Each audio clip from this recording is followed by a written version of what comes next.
करेंगे तो ठीक है। देखते हैं सवाल कैसे हैं। इस प्रकार का हम लोग सवाल करेंगे। कह रहा है सवाल में तीन संख्याएं 15:17:19 के अनुपात में है, तीसरी संख्या के 3 गुने। सवाल बोला तीसरी संख्या के 3 गुने तथा पहली संख्या एवं दूसरी संख्या के योग का बीच का अंतर 625 है। तो पहली एवं तीसरी संख्या के बीच का अंतर ज्ञात करना है, ठीक है ना। तो आपका तीन संख्या दिया है जी, कौन? 15:17:19, ठीक है ना। सवाल में क्या पूछा है देखिएगा, पहली एवं तीसरी संख्या के बीच का अंतर पूछा है, यानी पहली संख्या ये है, तीसरी संख्या ये है, इन दोनों के बीच का अंतर पूछा है क्या? 4, और इसी 4 का मान पूछा है कि 4 का मान क्या होगा, ठीक है ना। तो 4 का मान क्या होगा। अच्छा, सवाल में बोला है कि पहली तीसरी संख्या का 3 गुना। देखिएगा तीसरी संख्या के 3 गुना, यानी तीसरी संख्या के 3 गुना करेंगे तो क्या आएगा जी? 57 आएगा। आगे पढ़िएगा, पहली एवं दूसरी संख्या का योग, यानी पहली एवं दूसरी संख्या का योग अगर आप करते हैं तो कितनी आएगा? 7 5 12 2 1 3 32 आ जाएगा। कह रहे पहली एवं दूसरी संख्या का योग के बीच का अंतर 625 है। मतलब पहली और दूसरी का योग तथा तीसरी संख्या के 3 गुने के बीच का अंतर, यानी 32 और 57 के बीच का अंतर कितना आएगा जी? 7 में से 2 गया 5, 5 में से 2 गया 3, 25। यही 25 आपके किसके बराबर है? 625 के बराबर है। तो 625 के बराबर हो गया, ठीक है ना। ये कितने गुना है जी? 625 के बराबर। कितने गुना है? 25 गुना है। तो सवाल में बोला है, बताइए कि पहली और तीसरी संख्या के बीच का अंतर, यानी 4 का मान पूछा है। जब 25 25 गुना है तो 4 को भी आप क्या कर दीजिएगा?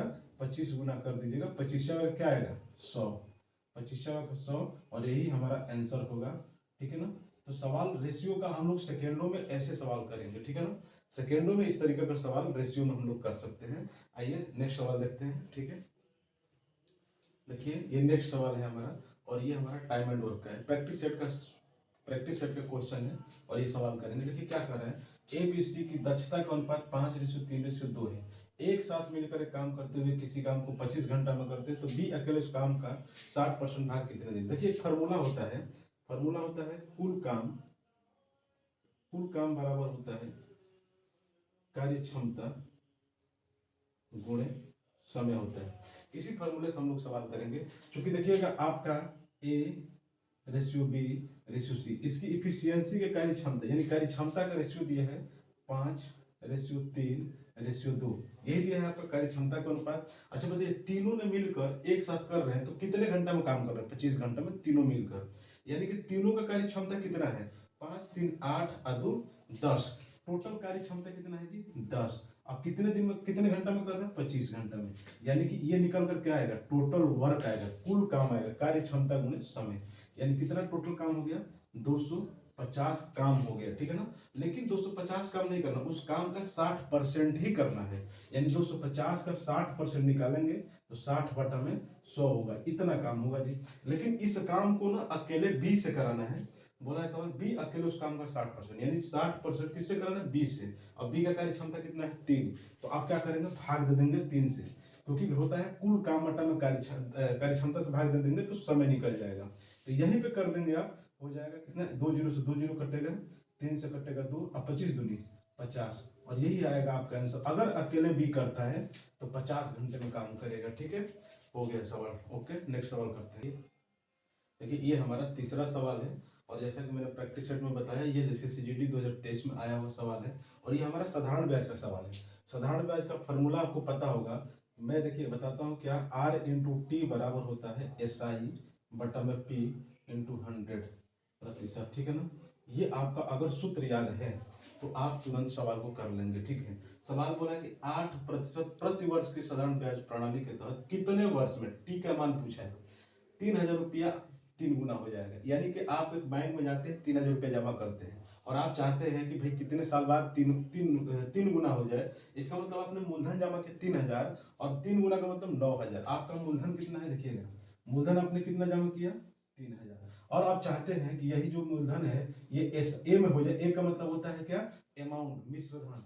ये कितना हो जाए? 9000 रुपया हो जाए, तभी ना 3 गुना होगा भाई। 3000 का 9000 होगा 3 गुना। तो आप देखेंगे कितना ब्याज मिल गया आपका। ब्याज कितना मिला होगा पर साल के हिसाब से? मतलब 3-3 हजार रुपये मिला होगा। कितना ब्याज मिला है आपका? 6000 रुपये ब्याज मिला है। मूलधन कितना है? P 3000। तो मान रख दीजिएगा ब्याज कितना है जी, देखिएगा 6000 ब्याज मिल गया, मूलधन कितना है? 3000, अच्छा गुणे 100%, ठीक है ना। अच्छा उसके बाद आर का मान दिया है 8%, आर का मान 8 दिया है, और टी का मान पूछा है, ठीक है ना, टी का मान पूछा है, गुणा करें 3 दूनी 6, ठीक है ना। और इसके बाद टी का मान पूछेगा, प्रतिशत नहीं होता है, प्रतिशत कट जाएगा, तो ये हो जाएगा 2 गुणे 100 बटा में 8, 2 से कटेगा तो 4, 4 से कटेगा तो 25, यानी कितना आएगा 25 ईयर्स आएगा, ठीक है ना, 25 साल होगा, और ऑप्शन नंबर बी होगा, ठीक है ना। तो ऐसे सवाल हम लोग करते हैं, और प्रैक्टिस सेट का सवाल था, ठीक है, ओके। तो देखिए आज का ये मेरा लास्ट सवाल है, और ये आपका मेंसुरेशन का सवाल है, रेक्टेंगल का। किसका है सवाल? यदि किसी आयत का परिमाप 46 इकाई है और इसका क्षेत्रफल 120 वर्ग इकाई है, तो इसकी बड़ी भुजा की लंबाई क्या होगी? देखिए आयत की बड़ी भुजा क्या होगी, मतलब लंबाई ना, बड़ी भुजा का मतलब लंबाई, एल का मान पूछा है, एल का मान क्या होगा। तो आप चाहें तो आप इसको सेटिस्फाई भी कर सकते हैं, ऑप्शन से भी चाहें तो कर सकते हैं। भाई देखिएगा ऑप्शन से क्या होगा, हम देखेंगे। पहली बात की ऑप्शन से करना चाहेंगे तो कैसे होगा, देखिए मान लेते हैं कि लंबाई 17 होगी, तो जब लंबाई 17 होगी और दिया है कि इसका क्षेत्रफल, आयत का क्षेत्रफल 120 है, तो भाई लंबाई गुणा चौड़ाई होता है, तो लंबाई से भाग देंगे तो कटेगा नहीं, नहीं कटेगा ना, तो 17 तो नहीं होगा। 8 से करेंगे, अगर अगर लंबाई 8 होगी तो चौड़ाई कितना होगा, 15 हो जाएगा, क्योंकि अगर 8 से भाग देंगे तो 15 आएगा चौड़ाई, 8 से भाग देंगे तो 15 आएगा चौड़ाई, बिल्कुल नहीं होगा, ठीक है ना।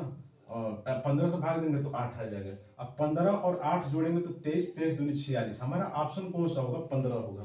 कैसे किए भाई, हमने मान लेते हैं कि हमने लंबाई को मान लिया कि 15 है, तो बताइए चौड़ाई कितना हो जाएगा, 120 में हम 15 से भाग दे देंगे तो क्या आएगा 8।